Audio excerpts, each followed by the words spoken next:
Guys अहिले चाहिँ पुरै हाम्रो मासु बाँड्ने कार्यक्रम भइरहेको छ होइन। सो देख्न सक्नुहुन्छ मासु बाँडिरहेको छ। अब चाहिँ हामी अगाडि जानेवालामा छौँ है। सो गाइस झिलिमिली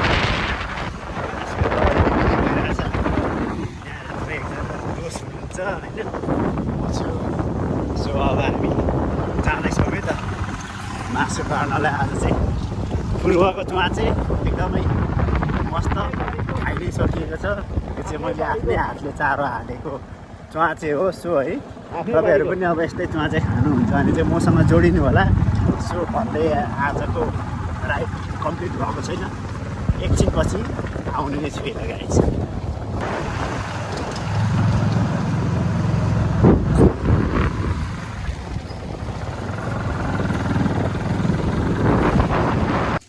सो गाइस देख्न सक्नुहुन्छ अहिले चाहिँ यहाँ बाइक जाने बाटो छैन, पुरै ग्राभेल, हातमा मासु।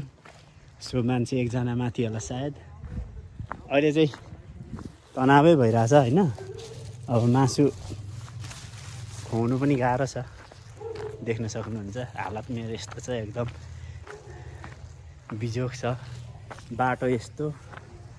अब यस्तो बाटोमा लगेर जाँदैछु गाइस। सो मान्छे चाहिँ आइसक्यो अरे भन्ने कुरा सुन्दैछु मैले है। सो मान्छे माथि बसिरहनु भएको छ, देख्न सक्नुहुन्छ। बाटो एकदम बिजोग थियो, उहाँ चाहिँ कुरेर बसिराख्नु भएको छ। मासु भनेपछि साथीहरूलाई निन्द्रा लाग्दैन है।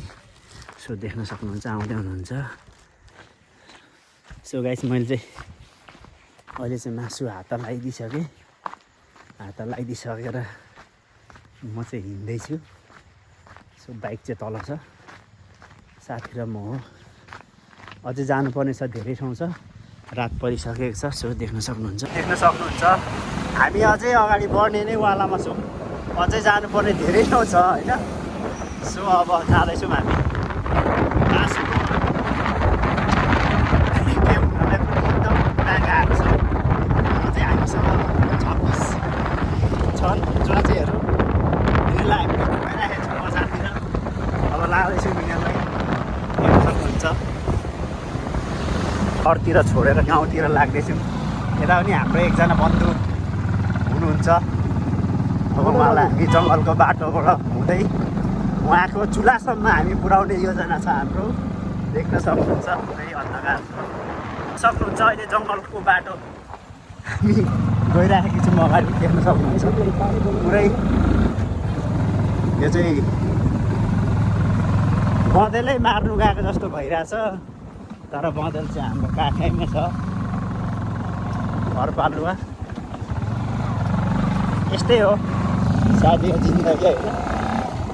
सो केही छैन, रमाइलो भइरहेछ एकदमै।